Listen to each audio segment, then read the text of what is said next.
Hello, everybody. Hopefully you can hear me. If you can't hear me, let me know right away. And so I see a bunch of questions in the chat, but I don't probably see them all. I see maybe from when I logged in. So I see the first one from Avanti.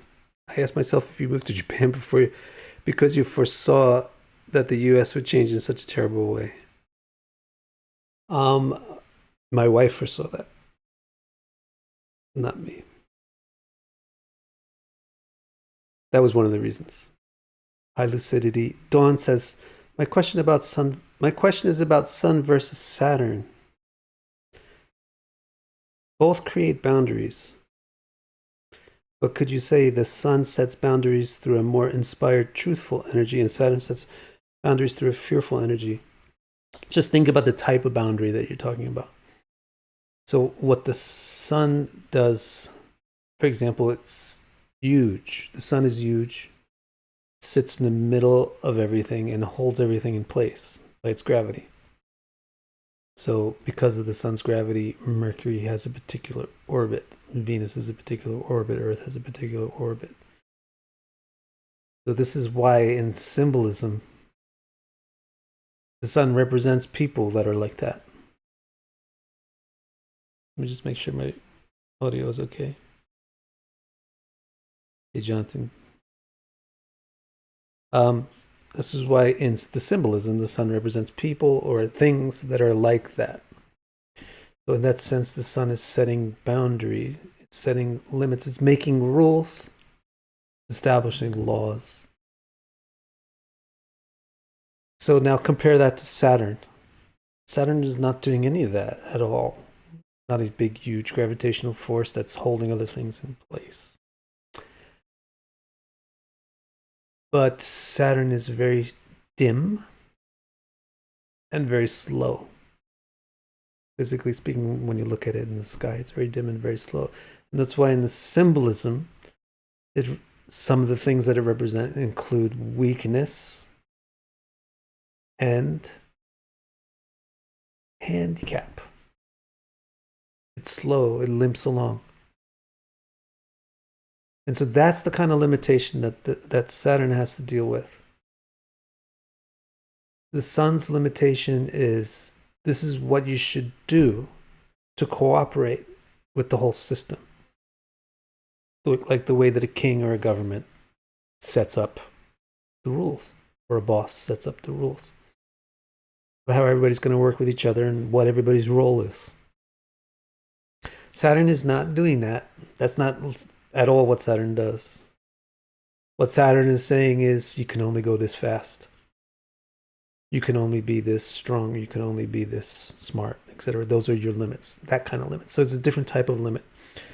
So if you say what you said was the sun's is more inspired and the Saturn's is more fearful. Yeah, Saturn's is more negative. Like this is your limitation. Whereas the sun is not negative. But the sun is not free of fearfulness. The sun is imposing fearfulness. If you don't do this, you're going to fall into me and I'm going to swallow you. If you don't stay in that orbit, then I'm going to consume you. And that's what kings are like. If you don't do that, we're going to kill you, or if we're going to put you in jail, we're going to punish you. It's not that the sun's limitations are not fearful or anything, but they're not negative. It's more like a cooperative proposition. You do this and the other person will do that, and then you'll both benefit. So that's my response to that. Hi, Maria. Michael asks, my question is, why don't you do synastry astrology? I think I would need to look for an exact definition of synastry because I think I do it.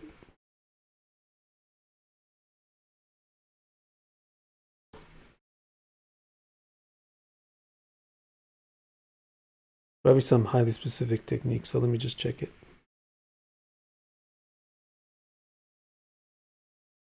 Yeah, I don't know. I mean, I'm not going to check it right now, but I do synastry astrology as far as I know. I may not be up on the Western terms of what exactly different techniques are. But the way that you do compatibility astrology, is you take person A's chart and you merge it with person's B chart. Now, the way of merging it, there's different techniques.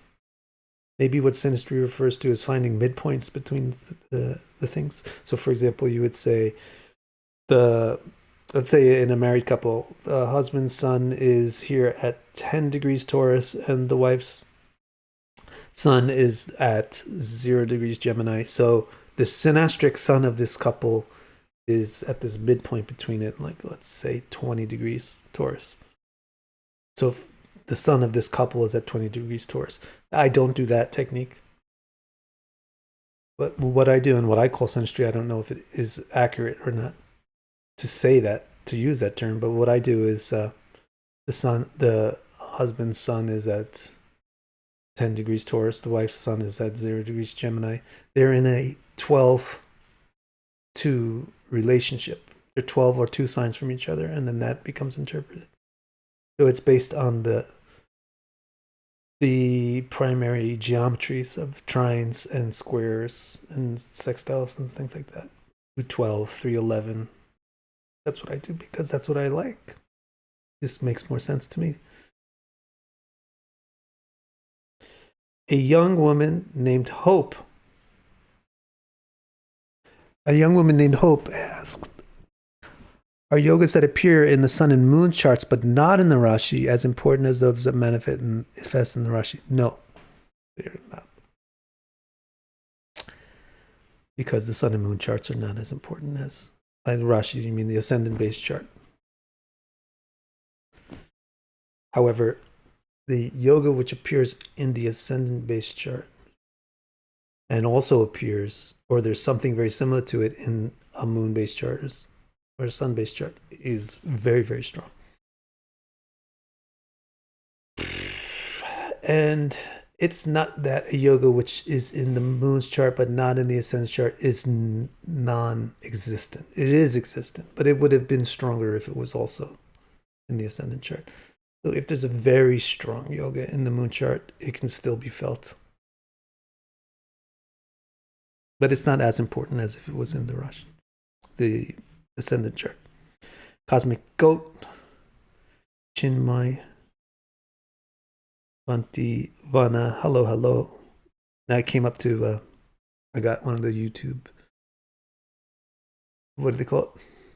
Involuntary scrolls. So sorry if I just missed. Hey, happy birthday, Marky Sharky.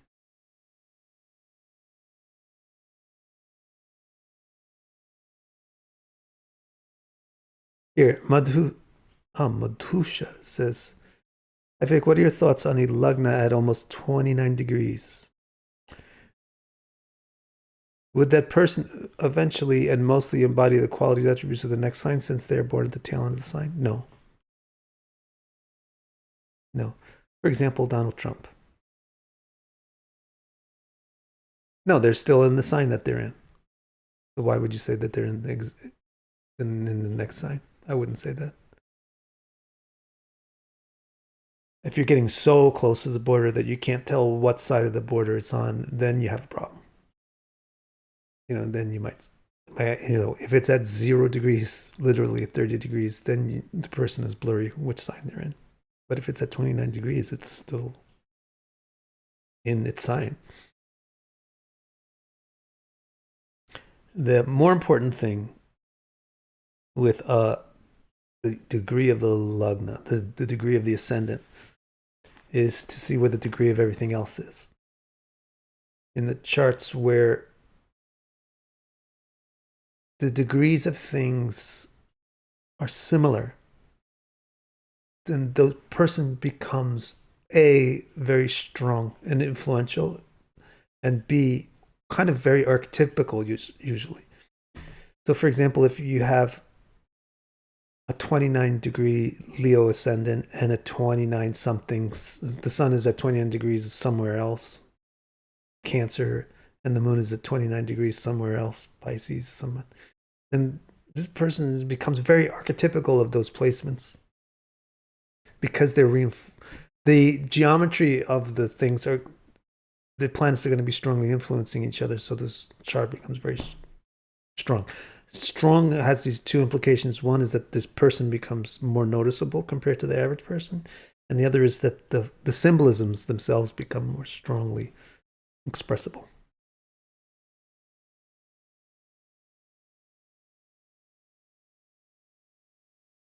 Cosmic Goat would like to know more about the secrets of the hidden glory and Capricorns being world saviors. So I believe Cosmic Goat means the secrets and the hidden glory of Capricorns. Should we entertain this question? Secrets and hidden glories of Capricorns. That would be kind of narcissistic to talk about since I'm a Capricorn. What's the dissonance? Okay, Ariel has a question. What's the dissonance between Venus and Pisces? So why is Ariel asking this question?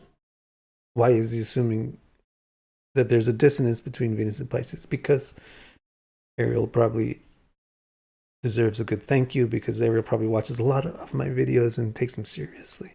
So I've explained exaltation before, and he's referring to this. So what causes a planet to be exalted? It's just another condition of dignity in general. What dignity in general is all about is how well a planet can operate with the resources that the sign has. When planets have high dignity, it's because the resources that are in a sign are very conducive to that planet's agenda, to its inherent natural agenda. For example, if you have the sun likes to be the leader. That's one of its inherent agenda. And if it's in like Leo, then it's going to have great dignity, because Leo has a lot of resources to it, like confidence and so forth, that are very easily used and used very effectively by a leader. So Sun in Leo has a nice dignity. Well, what about Sun in Aries? Or what about here? He's asking about Venus in Pisces. The exaltation signs. Why are the exaltation signs? Why are they called exaltation? Because previously I explained it's an even better condition than being in your own sign to be in an exaltation sign, because there is something about that sign that gives you a slight pinprick that motivates you to not be so comfortable to do something.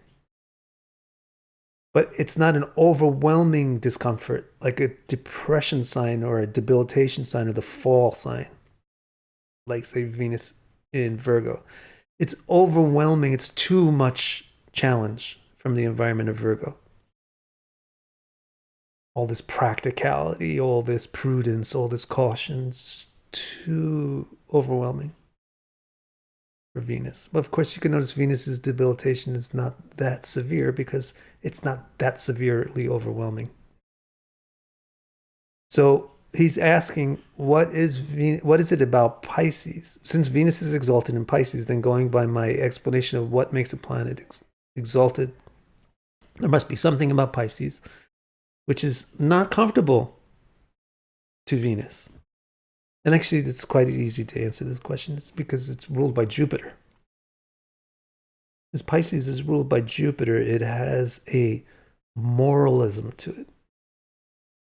Now, Venus inherently doesn't want to deal with moralism. What Venus wants to deal with is good and bad, but what Jupiter wants to deal with is right and wrong. So what Venus likes to deal with is does this taste good? Does this feel good? Does this sound good? And what Jupiter thinks about is, does this sound right? Does this taste right? Is it healthy?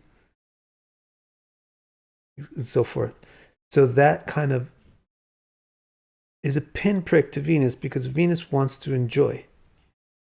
But Jupiter is a pain in the ass a little bit, because it says, don't enjoy that. It's not right for you to enjoy that. It doesn't belong to you, or it's unhealthy for you, or something like that. So this is the pinprick that Venus feels in Pisces. Is this? There's a little bit more morality and in Pisces than what Venus would feel in Libra or in Taurus. So this is what an exalted Venus has, and this is the special quality of an exalted Venus, is that it's able to be and experience and create things that taste great and are healthy, things that sound great and are true. So it has risen to the challenge that Jupiter presented it, which was to be morally sound. Okay. Hello from San Francisco Bay Area, Miss Marita. I might skip some if they're too complex or difficult. I do get tired. Oh, I just got auto skipped. The Drunken Tarot. Oh, let's see. No Servium. No Servium. No Servium 218. How does an exalted planet operate when it's retrograde in the natal chart? You're going to see a lot of different opinions about this, going all the way back to classical texts. And my opinion is to deal with this with kid gloves, which means be careful about dealing with this at all. I feel that 90% of the time, or to a 90% extent, you can ignore retrogression. And you'll be just fine getting all your interpretations very reasonably correct if the rest of your stuff is sound. And because retrogression is such a gray area, I would deal with it with kid gloves. However, to dig into it, what I noticed in my study of retrogression is the most clearly explained and consistently explained thing about it is that it is a condition of Cheshtabala. So it's a condition in how the planet's moving, right? So it's a condition that occurs when the planet is getting close to its furthest opposition from the sun. Like, this may not be clear to us because we just go into software and the software tells us where the planets are and what direction they're moving. But if you actually knew the math behind these movements, that would have been clear. That, for example, if Mercury goes retrograde, it's because it's furthest away from the sun observationally to us on Earth. It's not necessarily at the peak of its furthestness, but it's at that point where if the Earth moves into a certain place, this weird phenomenon can happen where it's going to turn around and go backwards. So my breakthrough with trying to understand retrogression and what the classics say about it is when, I think this is Paula Deepika, mentioned this. And they mentioned that they mentioned retrogression in the context of speaking about the brightness of planets. So just as the moon, everybody realizes all the time, the moon has this varying brightness from day to day. It gets full, it gets empty, it gets half, it crescents and so forth. It has its phases. But the thing that you don't notice, because you may not notice because you live in a city with a lot of light pollution and your eyes might not be so trained or so great, is that every planet does this, except for the sun. Every planet has phases. It's just that because they're so small, you don't see the shapes so well. But planets get brighter and dimmer based on their position relative to the sun. And in classical astrology, that brightness or dimness of the planet is quite important to how much strength we attribute it to it when we interpret its symbolism. The brighter a planet is, the more strength we attribute to whatever we're interpreting about the planet. And since retrogression always happens when the planet is going to be bright, it means it's going to be forceful. So the most confusing thing that you're going to hear is an exalted retrogressive planet can be like can be like it's debilitated. And a debilitated retrogressive planet can be like it's exalted. It's so confusing. Or sloppy. Like it's so messy, this kind of thought or this kind of rule. But if you sort it out, it's not inaccurate, and it does make sense, because what they're saying is the planet itself, when a planet is going into retrogression, not only is it very, very bright, but also it's expressing some kind of rebelliousness, right? It's not doing what it's supposed to do. It's kind of defying the cosmic wind, and it's defying the solar power that's pushing it in its normal direction. It's going against that wind. So the planet in retrogression has this symbolism to it of not only being strong, but also of wanting to be different. So that is the key to interpreting retrogressive planets. This concept that the exalted planet becomes like a debilitation if it's retrogressive shouldn't be taken so literally, but it should be taken as the way that somebody expresses the fact that the planet is acting different. It has a rebelliousness to it. It's going against the way that it would normally act. So one way of saying that is if it would normally be acting like a exalted benefic, then maybe it's going to act like a debilitated malefic, but it's not literally like that. So with the retrogression of an exalted planet, like I say, treat it with kids' gloves, because it's a smaller topic. And if you take it out of context, you're going to break all these other principles that are bigger than this. So just take it that this planet is getting quirky, and its symbolisms are starting to express themselves more rebelliously. Like, so there would be more going towards defying norms and things. Yeah.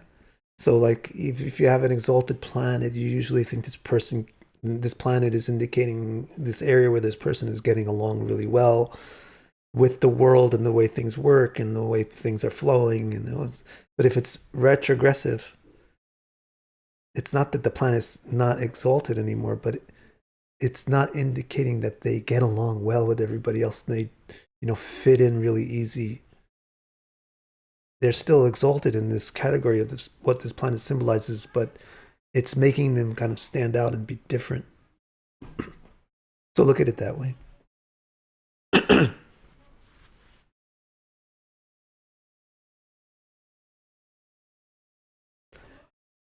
Let's look at this from the Drunken Tarot. I had a Vedic reading once where the person described my very early age chart, like 0 to 7, as uncertain.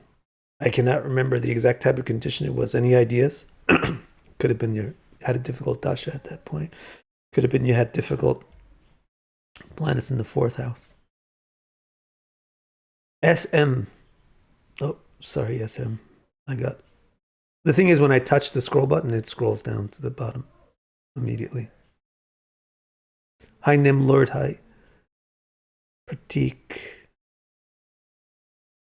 Oh, that's interesting. Helena.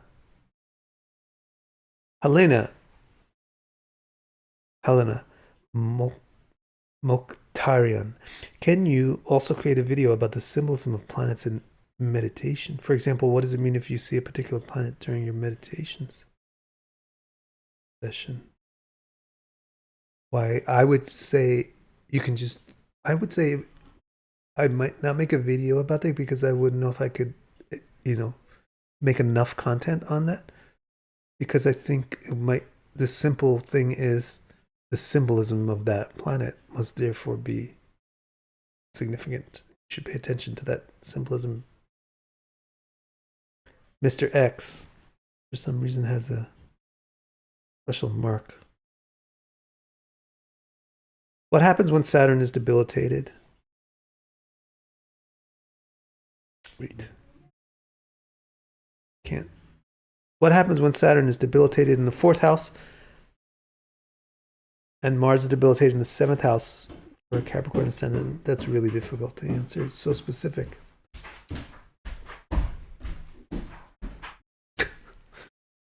It's a live stream on YouTube. Okay. That's kind of hard to answer. And also, like, I didn't cast this chart for you. So I don't really know if I would say that that is what you have. But I'm sure that when I explain what it represents, you're going to think that I'm talking about you. But if you have a Capricorn ascendant with a debilitated Saturn, that's challenging because Saturn is the first lord. This is the type of thing, you know, I'm going to skip this because this is like a personal consultation, which takes a lot of work because I care about the effect of what I say, and B is very difficult to do in public and just on the spur of the moment. So let's see, what else do we have? Amit Chatterjee says, can planetary transitions be seen from the placement of one's Atmakarka? I don't know. Aruda Lagna Atmakarka is Gemini. I never worked with Gemini. Sorry, Amit. Depeche, can you talk? Depeche. That is such a great name, isn't it? Not just because it's a cool meaning, Depeche, the Master of Light. Or that's also cool because it relates with Game of Thrones, Lord of Light. But also Depeche Mode, that band from the 70s or 80s. Depeche Priti says, can you talk about human consciousness with respect to Vedic astrology? Sure, of course. I think Radically Deep Fundamentals of Astrology, the book. Radically Deep Fundamentals of Astrology explains the planets in this way. Just really briefly, the sun is the illuminator of everything. So it represents the conscious entity, the referent of the word I. It's symbolized by the sun. And then that illuminating entity of conscious being needs some way to reflect itself into the world. Because the world is in a different position. The world is dark. So how does the light reflect itself there? So it evolves into the moon. And what the moon enables the sun to do is shine into the night. So in this way, the illumination of the sun can be aware not only of itself and of its own internal processes, but also of things which are external to itself, aka the night. And so the moon symbolizes our awareness of other things, our opinions about other things, therefore our desires related to other things, and the emotions we feel as a result of our interactions with those things. Now this will evolve into Venus, which is the ability to make sense of what is out there. So did I say Venus? I mean Mercury. This evolves into the first fastest planet, Mercury. The moon has an immediate need for Mercury, so it evolves Mercury. And if we're discussing this as human consciousness. And Mercury represents intelligence, which means the ability to make sense of what is out there. And the ability to interface with what is out there, to exchange, to communicate with what's out there. Now, that point, we have to partner with what you realize is that you're not alone. There's other people out there when you make sense of the data. And so then the next two planets have to do with how consciousness deals with the fact that other people, other beings are conscious of the same stuff at the same time. Let me give you a concrete example. If there's an ice cream cone, then the sun shines off the moon, and moon uses Mercury to realize that there's an ice cream cone. And the soul, the human consciousness, realizes, oh, there's an ice cream cone out there. And the moon is going to say, that's a good object, I want it. And I will be sad if I don't get it, and I'll be happy if I do get it. And then Mercury is going to say, well, I know various ways to get it. Let's motivate the feet to get there. Let's start moving the hands to grab it. Those are the rules of the intellect, the mind, etc. Then what happens is when you get there, there's somebody else there who also wants the ice cream. And so you can see Venus as the first attempt to deal with that. Venus is the attempt to make a partnership with the person and share with them. And then Mars, which comes next, is the opposite feeling. It's, I don't want to share this with anybody. I'm going to take it for myself. Or I'm going to get there first. I'm going to knock them out, punch their teeth out so they can't eat ice cream, etc., etc. So another way to look at it is that Venus is the ability to experience the pleasure from the object, which is desired by the moon. And then Mars would be can also be seen as the adventurousness that is required to go out there and get it, especially when there's competition to get the same things. So then in any case, you wind up at Mars, which is not really a pretty situation. The consciousness has evolved to Mars. You're going to blow yourself up sooner or later. This is just going to lead to war. So therefore, the next necessity is Jupiter. And Jupiter is the one who tries to give moral laws. So again, Jupiter is kind of like a backup Venus in a sense. Let's cooperate. Let's have boundaries of what's right and wrong and what belongs to us and what doesn't, etc., etc. So in that sense, you can see Jupiter and Saturn as a pair. Jupiter is saying this is yours and Saturn is saying this is not. And so that is basically what I explained in Beautifully Rational Philosophy, in Radically Deep Fundamentals of Astrology, the book. And also, actually, I didn't do any really good business promo for myself. But somebody else asked me about synastry astrology. I could have mentioned that you can go to the website victorcara.com and you can see in the readings I do offer a compatibility report. Then the other one is this with the books. You can go to victorcara.com and click into the books section and you'll find these books, Radically Deep Fundamentals of Astrology. This, I believe, is explained in there in the section on planets. And it may also be explained in the Beautifully Rational Philosophy of Astrology. Even if this topic is not directly described in Beautifully Rational Philosophy of Astrology, if you like this question or this discussion, you would probably really like that book. All right.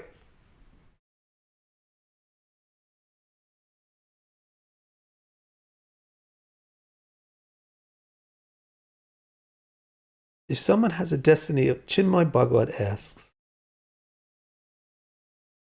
if someone has a destiny of not getting married, ? Is it because of their own interest from their previous lives or a bad deed that results in a bad destiny? It can be either. If they're experiencing it as something negative, then it's probably the result of mistreating partners.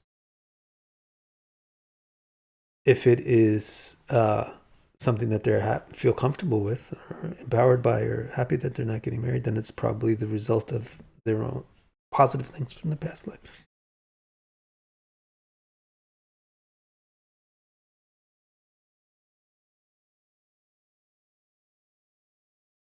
Let's see what Blue Green has a quick question here. Are the degrees and strengths of planets on a personal chart reading often in the documents we get in your site? Yes, for sure. Depeche again. Can we talk about human consciousness? Yes, I think I just answered that. Sawyer 1717. Is it possible for a domicile or exalted planet to be in good condition in the 12th house? Of course. Or will the lessening and inhibiting themes of the 12th always alter the motives of the planet? No. No. Of course it is possible for a planet to be good. Montreshwar says something like this directly in Politipica, which is that you can get good and bad results from any house. So that must mean that you must be able to have a planet operate well in the 12th house. Otherwise, how can you get good results from the 12th house? It's possible for a domicile. And you're giving a good example of how it could be good in the 12th house. You have a planet domicile and it's in the 12th house. The thing that you have to realize is really just that you haven't clearly understood what the 12th house represents. That's the main problem. And that's also because you're playing around with astrology at a higher level than you should be. So that means that you should go back and study the basics. Because those are more important. Because when you get the basics really right, then all of the stuff that was confusing before all of a sudden becomes so simple, becomes easy. But when you get the basics murky, then everything gets complicated. So if you don't understand what the 12th house really means, you're just going to think that it means, let's say, expense or loss. Because you didn't study like what it really comes from. But actually, when you study really carefully what all of the symbolism of astrology, everything has a particular symbolism based on what it physically is and what it physically looks like in the sky. And then that symbolism can be either positivized or negativized and put in different contexts to mean different things. But everything actually really has only one symbolism or two symbolisms based on what it actually looks like. And when you learn the basics that way, it's much more easier and natural for you to understand, like, oh, a positive 12th house, the person's rich. Or a positive 12th house, the person is very supportive and not very needy of others. A very positive 12th house, they do really good with far out ideas. They're really into unusual things. They get a lot of benefit out of esoteric things. Positive 12th house, oh, they're okay being alone. They don't need to be in loud places all the time. They don't need to have a lot of activity going on. They don't get bored easy.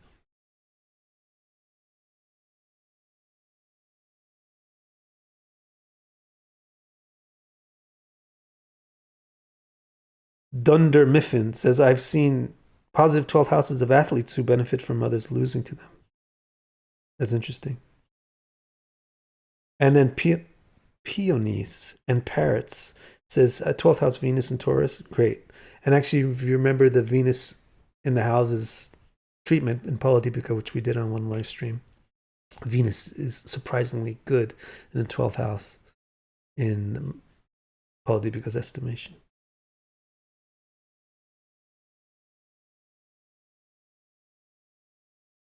Paul Kapow asks, are the 28 lunar Chinese animals related to the nakshatras? Yes, if there's 28 of them, then the answer is yes.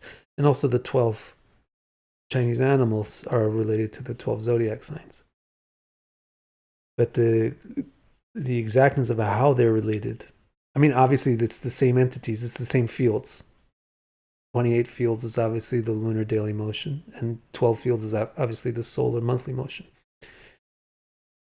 So, but to know more about exactly how they correspond, one has to know enough about each system. I don't know enough about the Chinese system to be able to say for sure about, especially about the 28 stuff. But with the 12 stuff, it's pretty obvious that it's yearly based, and therefore it's going to have something to do with Jupiter. But one of the problems also with Chinese astrology, and what I've seen of it so far, and I haven't really tried to make a deep study of it, but it's unlike Vedic astrology in that Vedic astrology has the benefit of coming from a culture where they really well preserve the texts. So what I've noticed with a lot of Chinese astrology is that they're not really sure themselves why these 12 animals and what kind of actual astrological principles it's built on. It's a little bit more difficult to get to source material in non-Indian cultures of any sort, astrological or otherwise.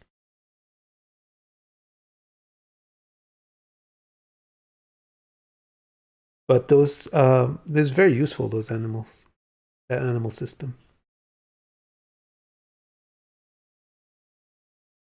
Jerry says, hey, Vic, how would you interpret a conjunction of a D12 Mercury with the natal ascendant exact? So that is going to be explored in my new report, which I've been working on now for months. But that is one of the things that is exactly going to be covered in that. The conjunctions of, what would we call them, Amsha planets or Varga planets to natal points. So his question specifically is if the position of Mercury in the D12 is exactly where the ascendant is physically. Then how do you interpret that? And the suggestion that Jerry gives is, can we say that the native has been given genetic intelligence, i.e. from the ancestors? That would be that you are going down the right path with that. That is the basic way that you work with it. That they have inherited a mercurial nature. And if Mercury happens to be good in this particular position, then that's really great. If Mercury is bad, and if that particular degree is in Mercury, in Pisces or something where Mercury is kind of Aries or some watery place, Mercury might have, it might be an inherited intellectual difficulty. But what you know for sure is that they really strongly inherit mercurial qualities from either their immediate ancestors or from their past life. And maybe since it's the conjunction to the ascendant, it might kind of be physical ramifications of Mercury. Maybe like good looks, cleanliness, crisp organization to the clothing and so forth. Excuse me. Emmanuel. What can you appreciate? Emmanuel asks, what can you appreciate about Pisces-centered people, even though you've admitted not feeling much in common with them? Have I? Yeah, because they're very intuitive and I'm very practical. What can you appreciate about Pisces-centered people? How deep they are and how deep their understanding of things is. And the depth to which they feel things. Amit asks, if Saturn retrograde is at 3 degrees in the natal chart but 0 degrees in the Navamsha, does it mean that the planet is to burn more karmas or less? I don't know. Why? Why boil it down to burn more karmas or less? If Saturn is at 3 degrees in the natal chart and 0 degrees in the Navamsha, then it means in the Navamsha it's in some kind of off-sandhi. So in the Navamsha, maybe Saturn is problematic. So the person really doesn't like restrictions. But of course, I'm just guessing. I'm not looking at an actual chart. You really have to look at an actual chart to say something real about a native, or to even have a chance, a good chance of saying something real.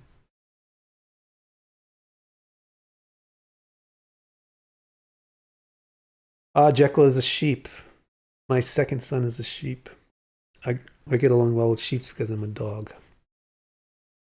So it's a little break time, little personal conversation. So I have 4 bunnies, literal bunnies, but also I have a wife who's a bunny and a daughter who's a bunny. I thought I had more. Yeah, that's it. But my 2 girls are bunnies. Then I have 4 bunnies, and then I'm a dog. And then my other son is a sheep. And then some of the other people that are quite different from us in our family are very different animals as well, like lions and dragons.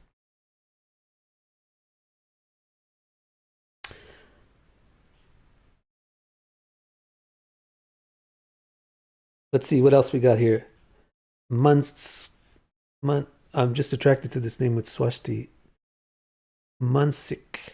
I'm Virgo Sun. I can't do your personal reading because I would not just because I don't want to do a personal reading, but I need to see your chart.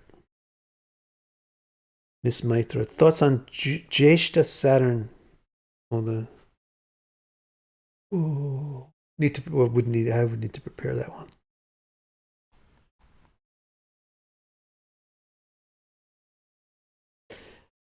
Yukigami says, do you use the Lajtadia Vashtas? I don't. Not because I don't like them, just because I don't. There's just so much you can use. Oh, I like this one. Bing Chiling asks, hey Vic, what do you think of planetary positions at higher degrees? Are people better with those planets if we ignore other factors like bad conjunctions? Like I said, it doesn't necessarily matter if a planet is at a high degree or a low degree. It matters where everything else is at. If a planet is at a high degree and it's the only one at a high degree, then that planet actually becomes sidelined. But if a planet is at a high degree and something else significant is at a high degree, like the ascendant, then that planet becomes spotlighted. Also, high degree in what? It makes a difference. The degree itself, I know there's a system of Sabine symbols, etc., but it's not classical. The degree itself doesn't make a difference. It depends upon what sign the degree is in. 5 degrees of Aries is not 5 degrees of Taurus. Yes, they're both 5 degrees, so they're both in the early section of the sign. But even then, one is female and one is male. So the things flip from male to female signs. Like if something is at 5 degrees of Taurus, then it's very old. But if something is at 5 degrees of Aries, then it's very new. So the degrees themselves as numbers, you got to be able to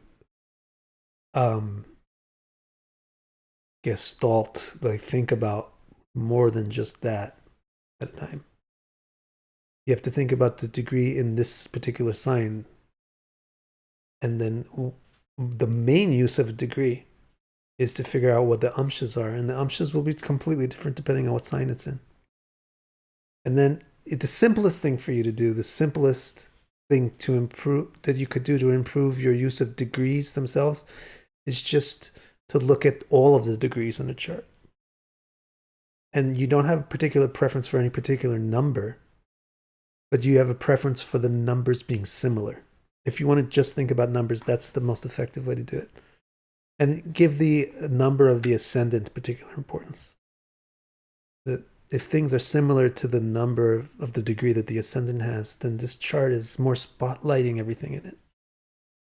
And secondarily, the moon. The moon's degree is important.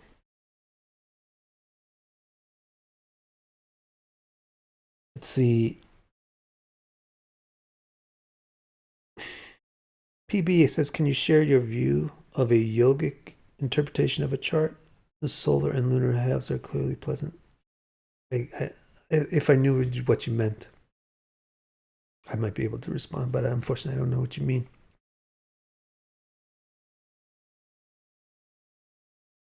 Can I please, Astroazania says, can you please explain the malefic nature of the dark moon?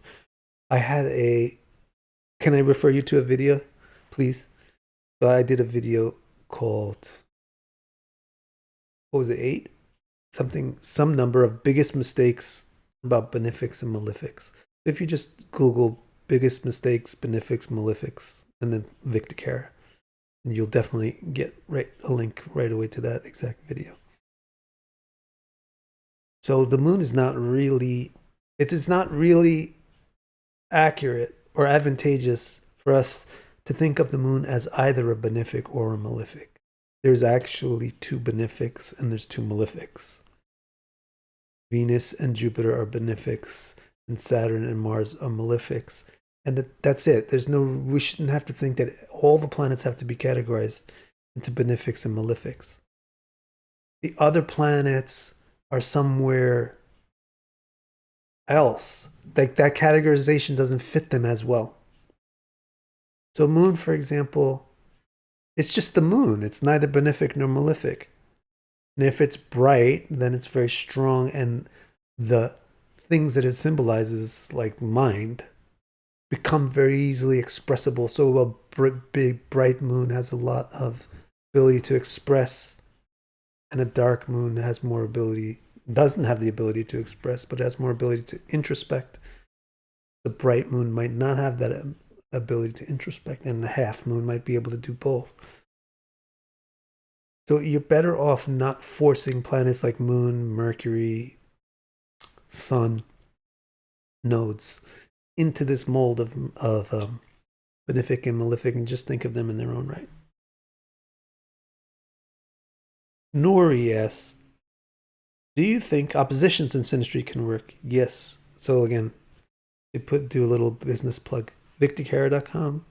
Go to reports. You can check out the synastry, the compatibility reports. Their opposition actually is considered, or should I do it with that kind of grammar? Is considered, or should I could say I consider? I consider the opposition to be the most compelling or magnetic of the possible configurations between two people. So, for example, if John has something that is opposite to something that Mary has, they are going to have some kind of magnetism towards each other, especially if it's the same planet. So if John's moon is opposite to Mary's moon, or also if they're like compatible planets, like if John's Venus is opposite to Mary's moon. Now, the reason for this is because what is located at the opposite portion of the zodiac is always the opposite kind of quality. So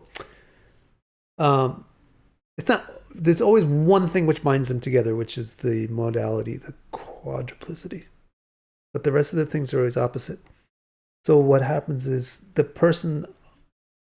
two people feel like fascinated by the other person. They feel fascinated by each other and they feel needy towards each other. And what we call love basically is that need. It's not really the ultimate definition of love, but practically speaking, what we call love is this need, the feeling of need for somebody else. And that gets really exacerbated the most strongly by oppositions. The runner-up to an opposition is a conjunction. But what an opposition has that a conjunction lacks is spice.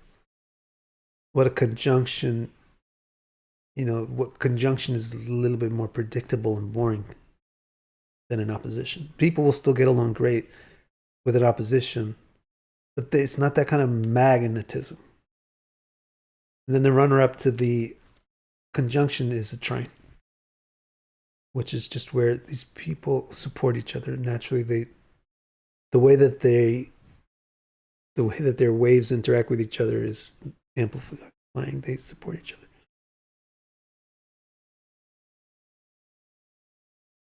Pratik is asking if my Paladipika book has a Kindle version. It doesn't have a Kindle version. I'm sorry.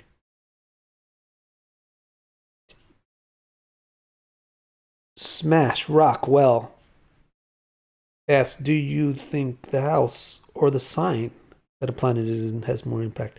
Why would I have to decide which one has more impact? I don't think it's correct. I think that you're leading down a wrong path to try to think about it that way. Let me see if I can think of an example.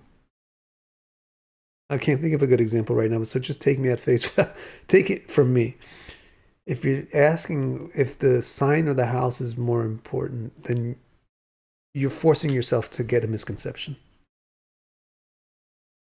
And yeah, because you don't get a sign without a house. It's like saying if your heart or your brain is more important. How is your brain going to work without a heart?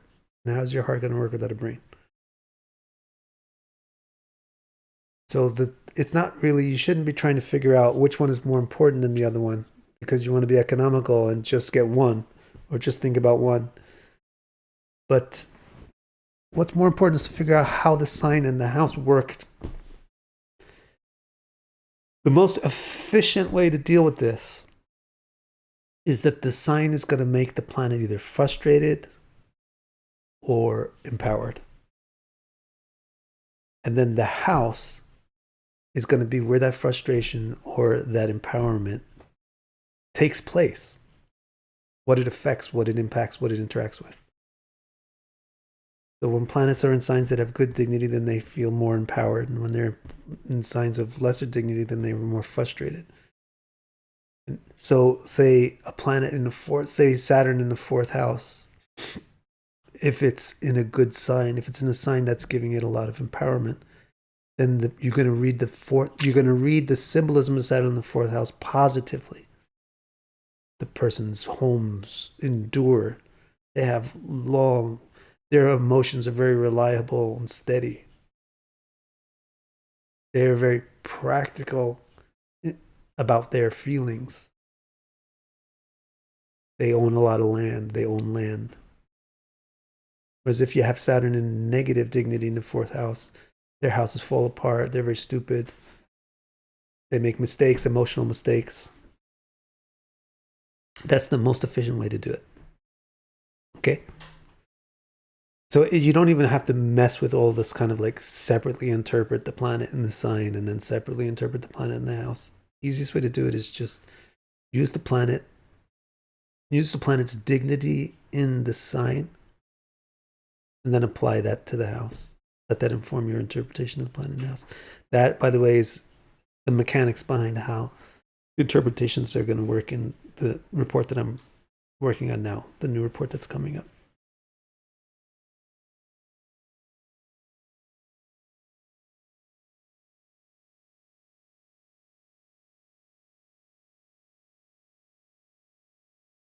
No, what time is it? Oh yeah, we're almost done, huh? Does it tell me my duration anywhere? 56 minutes. Naomi said, "Hey Vic, regarding your compatibility chart, if both natives are not suited for long-term relationship individually, will this mean they do not have a potential of a stable relationship?" No. That's why you'll find two people that are really, sometimes we would say something like they're a wreck. These two people are wrecks and they're perfect for each other. Okay? So it can work. The thing is that even in this wreck situation where these two people are perfect for each other, there's still going to be qualities of them both being a wreck. But it's just that they enjoy being a wreck together.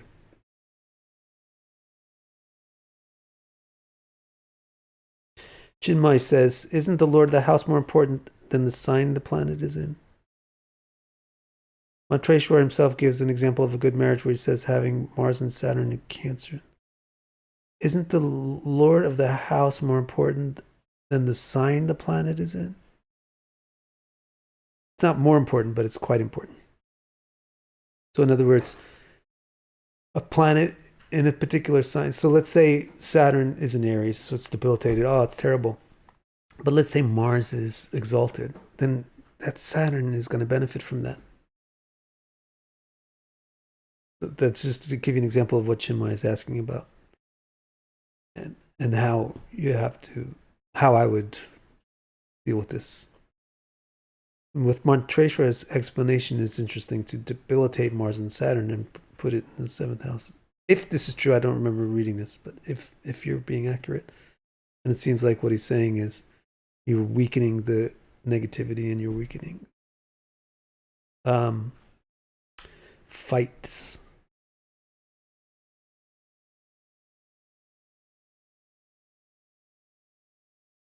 Wired Wizard asks if the planet with the second highest degree is really with profession. Yeah, maybe in some systems, but not in my systems. Naomi asks, if the longevity score is low, are there things the natives can work on to stay committed with when their relationship is 100% enjoyable, according to the chart? I mean, I think just to be aware of things, then you'll work on it. Be careful about it. This is my feeling in general, is that the knowledge which astrology gives us is in itself the helpful part. I want to mention this name again. This comment is from Bing Chitting. Bing Chitting says, Vic, what if your birth timing is slightly off and your Mercury Venus Ketu conjunction is in the ninth house? I don't know. What if your birth timing is slightly off? Another nice thing about my new report is that I'll tell you how many minutes of birth accuracy is needed for the particular interpretations that I'm going to give to be valid, because the report is going into the Vargas, or sometimes that's very significant. But really, you should find out You have to figure out how sensitive the situation is. Paul Kapow says, what do you like about live streams? You want to know the truth, Paul? The thing I like the most about the live streams is they're easy. I don't have to edit them. And they're just, well, turn it on and go, and it's done. That's what I like about doing them. I think I'll stop.